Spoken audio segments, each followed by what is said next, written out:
नमस्कार। आज मैं फिर आपके सामने अपराध की एक और घटना लेकर आया हूँ। आज के अपराध की घटना भी ब्लाइंड मर्डर्स के सीरीज की अगली कड़ी है। आज की घटना है छत्तीसगढ़ से, जिला है सरगुजा। सरगुजा में अंबिकापुर के गर्दन पाठ मंदिर के पीछे एक तालाब है। तालाब के किनारे किनारे पेड़ लगे हुए हैं, जंगल जैसा है, झाड़ियां हैं। 20 जून 2021 को गांव के कुछ लोग मंदिर के पीछे वाले इस तालाब में मछली पकड़ने गए। उन्हें कुछ ऐसा महसूस हुआ कि कुछ सड़ने की बदबू आ रही है और उनका अनुमान था कि शायद कोई जानवर तालाब में या आसपास कहीं मर गया है, जिसके सड़ने की वजह से ये बदबू आ रही है। सभी लोगों ने मिलकर तालाब के आसपास, चूंकि वो मछलियां मारने आए थे, इस तरह की सड़ती हुई किसी की वहाँ पर किसी पशु का शरीर अगर रहता है, मछलियां मारने में उन्हें दिक्कत होती है, लिहाजा उन्होंने ढूंढना शुरू कर दिया। मंदिर के ठीक पीछे वाले किनारे जहाँ पर वो लोग बैठ के मछलियां मार रहे थे, उसके ठीक सामने यानी तालाब के उस पार झाड़ियों में उन्हें एक झाड़ियों मतलब पानी के भीतर जो पेड़ उगे हुए हैं उनके बीच में एक बोरी, प्लास्टिक की बोरी उतराती हुई मिली। वो बदबू की इंटेंसिटी को सूंघते हुए वहां तक पहुंच गए जहां से सबसे ज्यादा बदबू, सबसे ज्यादा दुर्गंध आ रही थी। बहरहाल गांव वालों की सहायता से उस बोरी को बाहर निकाला गया। पुलिस को इत्तला की गई, पुलिस आ गई, भीड़ लग गई, सबके सामने उस बोरी को खोला गया। उस बोरी में घुटनों के नीचे से कटे हुए 2 पैर थे। परेशान हो गए सब लोग कि आखिर ये पैर कहां से आ गए। पुलिस ने और वहां पर छानबीन जब की तो 2 अलग अलग बोरियों में एक एक अलग अलग हाथ कपड़ों में अच्छी तरह से बंधे हुए और प्लास्टिक की बोरी के थोड़े से पोर्शन में लिपटे हुए मिल गए। पुलिस ने फौरन उसका पंचनामा किया, पोस्टमार्टम के लिए भेज दिया। पैर से और हाथ के कुछ टुकड़े से पहचान होना बहुत मुश्किल थी। पुलिस ने आसपास का जो इलाका है वहां पर 2-3 दिन तक छानबीन की और इस बीच में पोस्टमार्टम रिपोर्ट भी आ गई। पोस्टमार्टम रिपोर्ट में इस शव का यानी इस अंग का जो एज मतलब जो उसकी डेथ का पीरियड था उसमें लिखा हुआ था लगभग 25 दिन पहले डेड हुआ ये बॉडी का पार्ट है, यानी 25 दिन पहले की हत्या होगी। पुलिस ने एक एफआईआर दर्ज कर ली 302 और 201 आईपीसी में। 302 यानी हत्या और 201 यानी हत्या के साक्ष्य को छिपाने का प्रयास या छिपाया गया। बहरहाल पुलिस ने ये अंदाज लगाया हाथ से और पैर से कि ये शव पुरुष का होना चाहिए। हालांकि स्पष्ट रूप से कोई नहीं बता पाया और महिला का भी हो सकता है ये बताया गया, लेकिन पैर और हाथ को देखकर अंदाज से ये बताया गया कि शायद ये पुरुष की डेड बॉडी का जितना हिस्सा दिखा था, जितना हिस्सा मिला था, उसकी फोटोग्राफ बनवाई गई, एसओपी फॉलो की गई, सब जगह बंटवाया गया। डीसीआर यानी डिस्ट्रिक्ट कंट्रोल रूम से गुमशुदा लोगों की सूची मंगाई गई, वहाँ से भी नहीं मिला। रेंज के सभी जिलों से ऐसी सूची मंगाई गई। फिर राज्य के अपराध रिकॉर्ड ब्यूरो SCRB से भी ऐसी सूचना मंगवाई गई कि लगभग इस समय के आसपास गायब हुए लोगों की, गुमशुदा लोगों की सूची भेजी जाए, महिला और पुरुष दोनों की। लेकिन कुछ भी पता नहीं लगा। पता क्या लगना था, जैसे सूचना आई तो उसमें कोई जिस दिन बॉडी मिली है उसके 6 महीने पहले की गायब थी, कुछ जिस दिन बॉडी मिली है उसके 2 दिन पहले की गायब पुरुष या महिला थे, कुछ की उम्र का अंतर था। तमाम परम्यूटेशन कॉम्बिनेशन के बाद ये तय नहीं हो पाया कि ये बॉडी किसकी हो सकती है। धीरे धीरे करके 6 महीने हो गए, लेकिन कतई ये नहीं पता लग पाया कि आखिरकार ये बॉडी है किसकी, ये शव है किसका, यानी शव के जो अलग अलग भाग थे ये किसके हैं।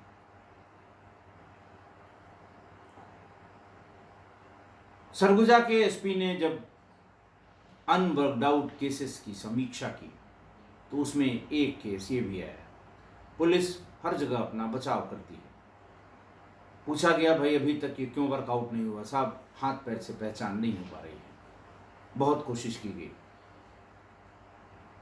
उन्होंने एक क्लू तो नहीं, लेकिन एक बात ये बताई कि आप सोशल मीडिया को खंगालिए। आजकल ये नया चलन है कि व्हाट्सएप ग्रुप्स में और फेसबुक में किसी के गायब होने की, किसी अज्ञात लाश के मिलने की या इस तरह की तमाम बातें सोशल मीडिया पर ज़्यादा प्रचारित की जाती हैं, क्योंकि आसपास के जिलों से और सब जगह से गुमशुदा लोगों के बारे में जानकारी की गई, कुछ भी पता नहीं लगा।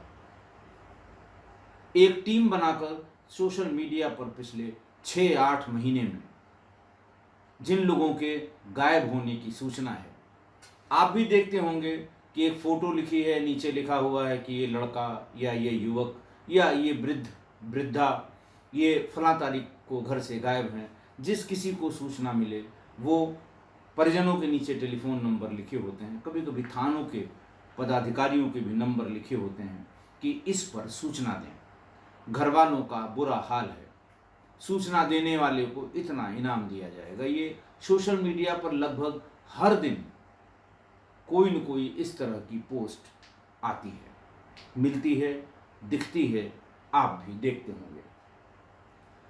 बहरहाल इसी सोशल मीडिया पर जिन लोगों के गुम होने की, जिन लोगों के गायब होने की सूचना थी, हर एक को वेरीफाई किया गया। अगले 1.5 महीने तक यही काम किया गया, लेकिन फिर भी पता नहीं लगा। पता करते करते ये पता लगा, सोशल मीडिया पर एक एडवर्टीजमेंट फेसबुक पर किसी ने ये पोस्ट किया था कि मेरे जानने वाली फलां फलां का एक भाई पिछले 3 महीने 4 महीने से लापता है, उसका कुछ भी पता नहीं लग रहा है। अगर किसी को इसके बारे में कोई सूचना हो तो फलां फलां को सूचित करें। उस बहन का भी नंबर था जिसके भाई के बारे में किसी से मदद लेकर उसने फेसबुक पर यह पोस्ट करवाई थी। जैसे सबको एक एक करके सबसे पूछ के वेरीफाई किया जा रहा था, उनको भी बुलाया गया। उनका नाम ललिता जायसवाल था। उनसे पूछा गया कब की बात है। उन्होंने तफसील से पूरी बात बताई कि फला फला तारीख को या फला फला समय में जून के आसपास से ये घर में नहीं आया है। पत्नी इसकी बताती है कि ये काम करने के लिए गया था और ये कहा था कि 25 दिन में आएगा, लेकिन 2 दिन बाद ही उसका मोबाइल फ़ोन स्विच ऑफ हो गया और उसके बारे में कोई जानकारी नहीं मिल रही है। पहचान का चिन्ह पूछा गया तो ललिता जायसवाल ने ये बताया कि साहब, उसका एक पैर दूसरे पैर से उसकी लंबाई करीब 1 इंच कम थी और इसलिए वो मोची से बनवाए हुए जूते पहनता था। बाजार में मिलने वाले सामान्य जूतों से वो ठीक तरीके से चल नहीं पाता था, लंगड़ा के चलता था। इसलिए उसको बड़ी दिक्कत होती थी। और मोची से बनवाए हुए, जिसमें जो पैर थोड़ा छोटा था, हो सकता है 1 इंच हो सकता है 1-2 सेंटीमीटर हो, 4 सेंटीमीटर, उसमें मोची उसके नाप की हील लगा के दूसरे में थोड़ा छोटा करके इस तरह का बना देता था कि उसे चलने में कोई दिक्कत न हो और दूर से देखने वाले को ये भी आइडिया न हो कि इसके पैर में कोई गड़बड़ी है। और जो शरीर का हिस्सा मिला था वो हाथ और पैर ही मिले थे।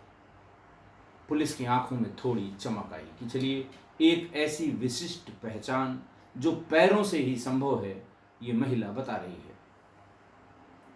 महिला को वो फोटोग्राफ्स दिखाए गए, वो पोस्टर्स दिखाए गए जो सर्कुलेट किए गए थे।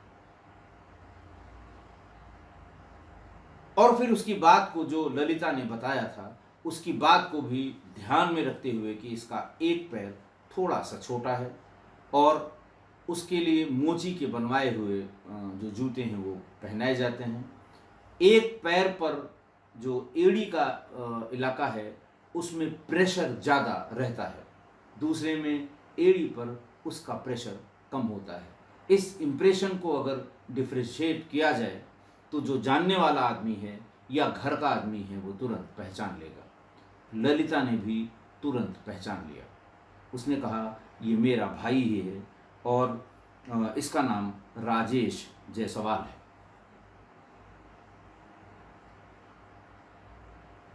पुलिस ने बाकी चीज़ें पता करनी शुरू की, लेकिन पुलिस अब भी कंफर्म नहीं थी कि ये राजेश जायसवाल ही हो सकता है। पुलिस ने उसका डीएनए सैंपल लिया और राजेश के माता पिता के भी डीएनए सैंपल लेकर उसे डीएनए मैपिंग के लिए लैब में भेज दिया। करीब 1 महीने बाद डीएनए मैपिंग की रिपोर्ट आ गई और उसमें ये तय हो गया कि ये पैर और ये हाथ दोनों ही राजेश जायसवाल के हैं। जब ये तय हो गया तो ललिता जायसवाल ने अपने भाई की हत्या की तस्दीक की और हत्या का जो मुकदमा लिखा गया था उसमें अपने बयान दर्ज करा दिए। पुलिस ने अब असली तफ्तीश शुरू की। उसने बताया कि इसका राजेश की शादी सुनीता नाम की एक महिला से 3 साल पहले हुई थी और सुनीता शादी के तुरंत बाद उसने घर में रहने से, परिवार वालों के साथ रहने से इनकार कर दिया था। इसलिए राजेश और सुनीता एक अलग जगह मकान लेकर रहते थे। पुलिस ने ललिता से पूछा कि जब आपका भाई इतने महीनों से लापता है तो आपने पुलिस में इसकी इत्तला क्यों नहीं की? गुम इंसान, गुमशुदगी या मिसिंग की रिपोर्ट क्यों नहीं फाइल की? उसने कहा, साहब हम बहुत कंफर्म नहीं थे। मेरी भाभी सुनीता, मैंने उनसे कई बार संपर्क किया, हर बार वो यही कहती थी, आप क्यों परेशान हो रही हैं, काम के लिए निकले हैं, कभी कभी महीनों बाद आते हैं, जल्दी आ जाएंगे। तो मैं इस चक्कर में मैं रिपोर्ट लिखाऊंगी तो भाभी को बुरा लगेगा कि मेरी बात का इसको यकीन नहीं है। बहरहाल पुलिस उसके इस एक्सप्लेनेशन से, उसके इस कारण बताने से थोड़ा बहुत सेटिस्फाई हुई, इसलिए सुनीता के बारे में पता करना शुरू किया। गांव में जब बीट कांस्टेबल गया तो बात करते करते ये पता लगा कि सुनीता के बैजनाथ नाम के एक नवयुवक से संबंध थे और उसके इस संबंध को लेकर ही उसका पति राजेश जायसवाल नाराज होता था, झगड़ा करता था, लड़ाई करता था। लेकिन जैसे ही वो काम पर निकल जाता था, बैजनाथ उसके घर में पाया जाता था। पुलिस को बैजनाथ की तलाश हुई और जल्दी ही बैजनाथ भी थाने पर आ गया। सुनीता टस से मस नहीं हुई। घर की तलाशी ली गई। 9 महीने अब तक हो चुके थे। 9 महीनों में पुलिस 9 महीने बाद पुलिस घर से उसे कुछ नहीं मिल सकता था, इसका अंदाजा आपको भी होगा और हमें भी है। घर से कुछ नहीं मिला। सुनीता और बैजनाथ थाने पर लाए गए। ये भी पता लगा कि ये पारा का रहने वाला था, लेकिन शादी के बाद वो वहाँ से भागकर ये उस जगह पर गर्दन पाट के पास वाले गांव में वहाँ पर आकर रहने लगा था।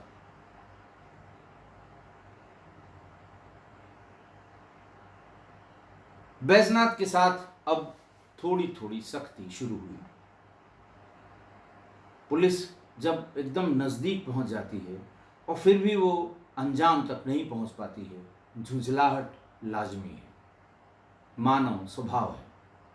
और फिर झुंझलाहट में वो श्रेणीबद्ध पूछताछ पुलिस ने शुरू कर दी कि 2-3 दिन से ये टहला रहा है, समझा रहा है, लेकिन बात आगे बढ़ नहीं रही है। अच्छी वाली पूछताछ के बाद बैजनाथ धीरे धीरे टूटने लगा।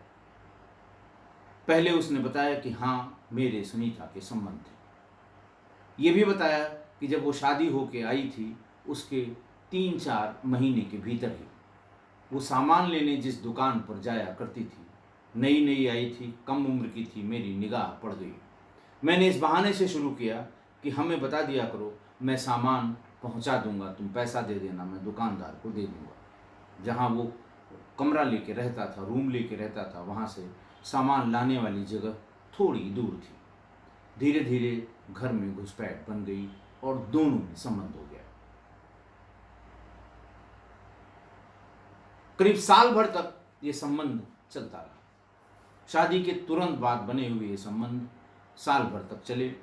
उसके बाद जब राजेश गांव में दोबारा लौट कर आया, या साल भर बाद उसे गांव के लोगों ने धीरे धीरे इशारों में समझाया कि घर में कुछ गड़बड़ है। पत्नी के बारे में इतनी बात पता लग जाए तो पति पूरी कोशिश करता है ये जानने की आखिर वो है कौन, और उसे पता लग गया कि वो और कोई नहीं, गांव का ही बैजनाथ, एक लड़का है जो बैजनाथ जिसका नाम है। घर जाकर उसने सुनीता के साथ मारपीट भी की और उस पर दबाव भी बनाया कि आइंदा से बैजनाथ के यहाँ आने की सूचना नहीं मिलनी चाहिए, मेरी बहुत बदनामी हो रही है, लोग टॉन्ट कर रहे हैं मेरे ऊपर। सुनीता ये बात मना करती गई, लेकिन जैसे ही ये फिर दिन में किसी काम से निकला, उसने फौरन बैजनाथ को बुलाया और बताया कि अब या तो हमारा पति मकान बदल लेगा या फिर तुम्हें सतर्क रहना होगा, क्योंकि उसे शंका हो गई है और वो स्पष्ट रूप से तुम्हारा नाम ले रहा है।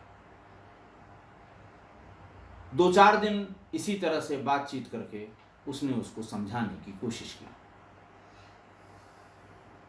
फिर बैजनाथ ने कहा कि नहीं, ऐसा नहीं हो सकता, और अब की बार तुमको वो जरा सा भी परेशान करे तो बताना। 3 दिन तक लगातार वो उस समय का इंतज़ार करता रहा कि अब राजेश घर आएगा।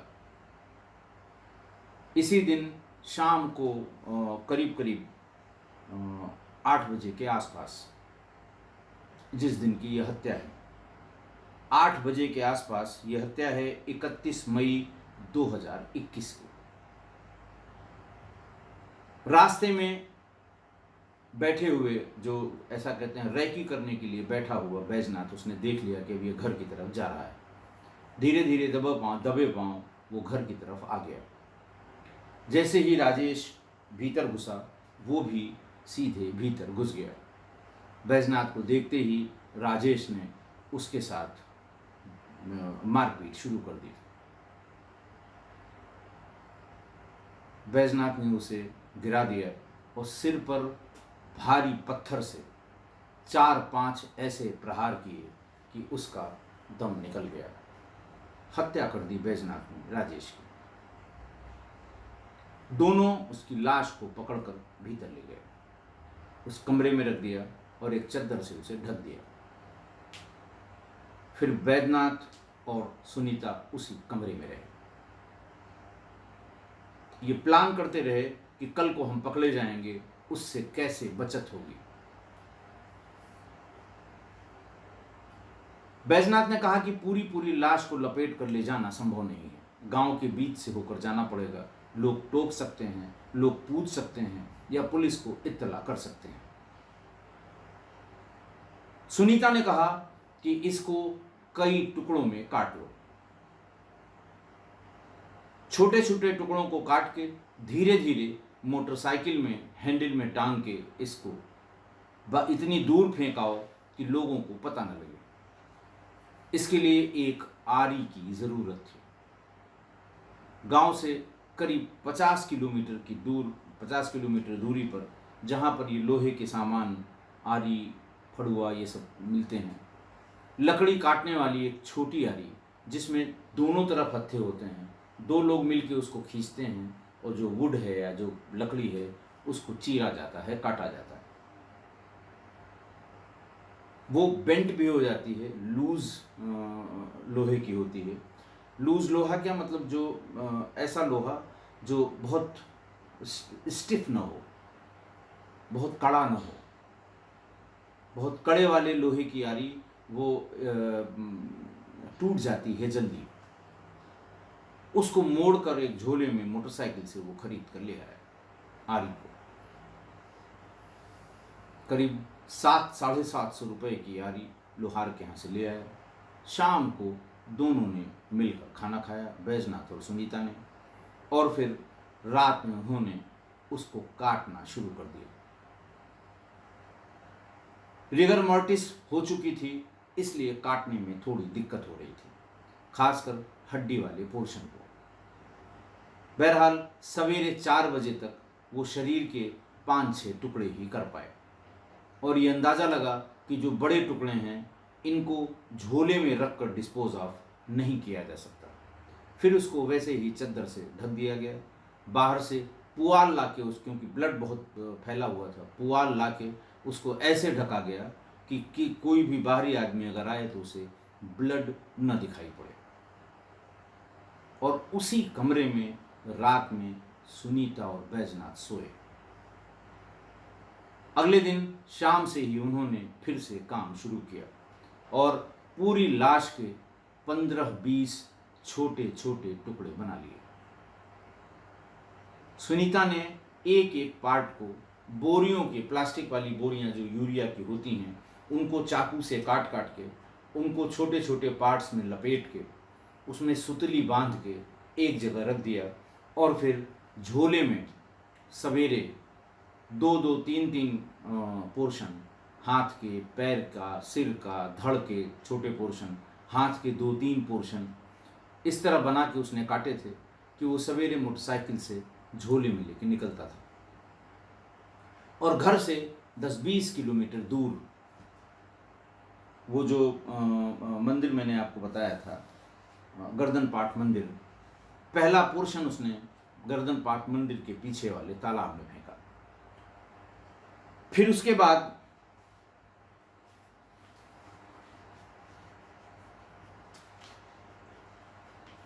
दूसरे दिन जो 2-3 भाग और ले आया उसको बौरी बांध तालाब में फेंका, वो भी पहले तालाब से काफ़ी दूरी पर था।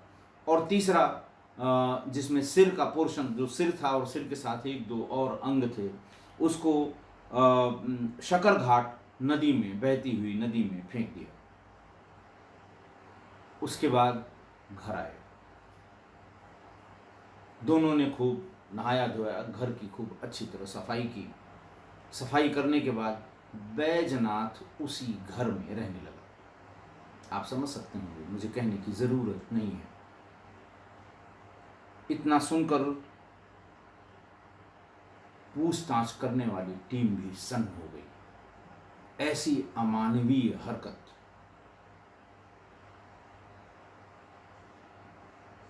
कि शैतान भी एक बार तो शर्मा जाएगा। बहरहाल बैजनाथ और सुनीता को पुलिस ने गिरफ्तार कर लिया और उनको जुडिशियल रिमांड पर भेज दिया गया। घटना के 9 महीने बाद 14 मार्च 2022 को इस ब्लाइंड मर्डर का खुलासा हुआ और बैजनाथ और सुनीता गिरफ्तार करके जेल भेजे गए। आज की घटना, एक निरीह असहाय व्यक्ति की हत्या इसलिए उसकी पत्नी ने कर दी क्योंकि वह यानी उसका पति उसके अवैध संबंधों में बाधक बन रहा था।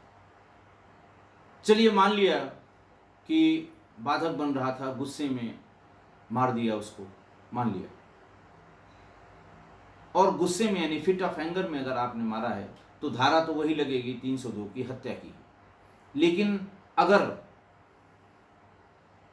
डिफेंस ये साबित कर ले कि हत्या का इरादा नहीं था, मारने का इंटेंशन नहीं था, बल्कि परिस्थितियां ऐसी हो गईं कि उसे मारना पड़ा। डिफेंस यही सब हत्या के मामलों में साबित करने की कोशिश करता है कि ये कोल्ड ब्लडेड मर्डर नहीं था, ताकि एक तो फांसी से बच जाए, दूसरा आजीवन कारावास से भी कुछ कम सजा मिले। और ऐसे केसेस में ट्रायल के समय में यही होता भी है कि अगर ये आप साबित कर ले जाएं कि नहीं साहब ये तो परिस्थितियों वश इसने मार दिया, लेकिन मारा, हत्या की, तो सजा थोड़ी सी कम हो जाती है। लेकिन मारने के बाद पत्नी ने जो किया कि पत्नी और पति बीच में लाश, दोनों तरफ उसको पैरों से दबा के, आपने अगर लकड़हारे को लकड़ी चीरते हुए आरी से देखा होगा, दो लोग उसे मिल के चीरते हैं, दोनों जिस लकड़ी को चीरते हैं वो अपनी जगह से हटे नहीं, इसलिए अपने अपने पैरों से उसको दबाव बनाते हैं, फिर आगे पीछे करके उसे चीरते हैं।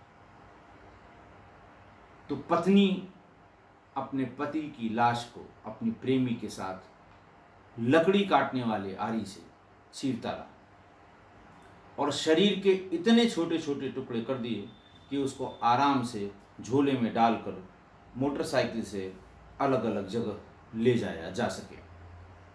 5 दिनों तक, 2 दिन तो काटा और अगले 3 दिनों तक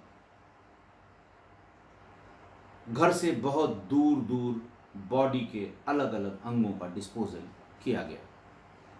इतनी शातिराना हरकत, कोल्ड ब्लडेड से भी कोल्ड ये मर्डर।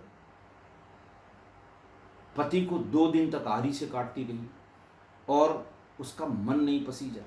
उसका अपना पति जिसके साथ उसने 7 फेरे लिए थे और जिसके साथ घर वालों से झगड़कर अकेला रहना शुरू किया था। पूछताछ करने वाली टीम कभी कभी हल्के फुल्के सवाल भी करती है, हंसी मजाक भी करती है। जो जवाब आते हैं उसको सुनकर सब हंसते हैं, थोड़ा हास परिहास भी करती है इतनी सीरियस क्राइम के पूछताछ के समय में। ऐसा ही एक सवाल बैजनाथ से पूछने वाली टीम ने ये किया कि भाई तुम 2 दिन तो बिजी रहे, लाश काटते रहे, उसके बाद 3 दिन तक तुम लाश को इधर उधर टुकड़ों को फेंकते रहे, घर आके बाद क्या करते थे? कौन सा काम तुम दोनों लोग करते थे जब खाली रहते थे? काट लिया तो बिजी थे, उसके बाद तो बैठे थे, रात का इंतजार करते थे, 12 बज जाए, बॉडी लेके जाए, फिर वो 1 घंटे 2 घंटे में फेंक के लौट आता था, फिर क्या करते थे? नींद आती थी तुम्हें? इतनी शातिराना, इतनी गंभीर हत्या करने के बाद बैजनाथ ने जवाब दिया, पूछा गया कि भाई डर नहीं लगता था तुमको? बैजनाथ ने कहा, साहब डर तो तब लगता था जब वो जिंदा था, कि कब वो आ जाएगा, कब हमारे प्रेम में खलल पड़ेगा। और जब बैजनाथ खुद ही आंख के सामने कटा फटा पड़ा हुआ है तो सारा डर खत्म हो गया था। शाम को बढ़िया खाना सुनीता बनाती थी, दोनों लोग बैठ के खाते थे और संबंध बनाते थे। पहले से ज्यादा हम लोग फ्री थे, पहले से ज्यादा प्रसन्न चित्त थे। अब आप सोचिए, ये जवाब सुनकर हम, आप या पूछताछ करने वाली टीम, उसने क्या सोचा होगा कि कोई कितना निष्ठुर हो सकता है, कोई कितना अमानवीय हो सकता है, कितना असंवेदनशील हो सकता है, कितना जालिम हो सकता है, कितना वहशी और कितना शैतान हो सकता है, वो भी एक महिला अपने प्रेमी के साथ। अवैध संबंध चलता रहे, इसके लिए कोई इतना गिर जाएगा। चलिए मान लिया गुस्से में मार दिया, मान लिया उसको लगा कि इसे पता लग गया है, मार दो नहीं दुनिया को पता लग जाएगा, मार दिया। लेकिन उसके बाद 2 दिनों तक लाश के टुकड़े आरी से करना और फिर छोटे छोटे पीसेज में उसको ले जाके अलग अलग तालाब और नदी में फेंकना, वापस आने पर उसे बढ़िया नॉनवेज खाना बना के खिलाना और उसी कमरे में जिसमें ये टुकड़े पड़े हैं उसी में एक साथ सोना और संबंध बनाना। क्या मानसिकता होगी, क्या मानसिक स्थिति होगी, ये तो समझ में नहीं आता है। और ऐसा नहीं है कि पहली घटना है, प्रेम संबंधों की सैकड़ों घटनाएं मैंने किस्सा गोई में सुनाई है, बहुत डिटेल में सुनाई है। कहीं पत्नी को मार दिया प्रेम संबंध में पति ने, कहीं पत्नी के प्रेम संबंधों में पति मारा गया और कहीं दोनों ने मिलकर प्रेमी को मार दिया। अब पता नहीं क्या, मेरी समझ में नहीं आता कि पता नहीं क्या शनिचर है इन अवैध संबंधों के ग्रह में कि सब कुछ जानते हुए भी, मतलब जैसे ग्रह दशा होती है एक ऐसे अवैध संबंधों की ग्रह दशा में पता नहीं क्या शनिचर है, राहु केतु कहां से आके बैठ गए हैं कि सब जानते हुए भी ये सिलसिला मुसलसल जारी है, चल रहा है, मर रहे हैं लोग, समाज देख रहा है, लोग देख रहे हैं, अखबारों में छप रहा है, टीवी में आ रहा है, लेकिन फिर भी लोग ऐसा ही कर रहे हैं अवैध संबंधों के लिए। इसी पर जिगर मुरादाबादी साहब ने एक शेर लिखा है, लिखा तो दूसरे कंटेक्स्ट में है, लेकिन आज की घटना पे वो बहुत मौजू है। अगर आप प्यार मोहब्बत और अवैध संबंधों की दृष्टि से देखें कि जिंदगी एक हादसा है, और कैसा हादसा कि मौत से भी खत्म जिसका सिलसिला होता नहीं। जिंदगी एक हादसा है और कैसा हादसा कि मौत से भी खत्म जिसका सिलसिला होता नहीं। मतलब ये कहने का कि जिस तरह के इस तरह के क्राइम में जहां अवैध संबंधों में मौतें बार बार हर जगह हो रही हैं, लोग जान रहे हैं, लेकिन ये सिलसिला थमने का नाम नहीं लेता अवैध संबंधों का। आशा है आप मेरी इस बात से सहमत होंगे। आज के लिए इतना ही, बहुत बहुत धन्यवाद।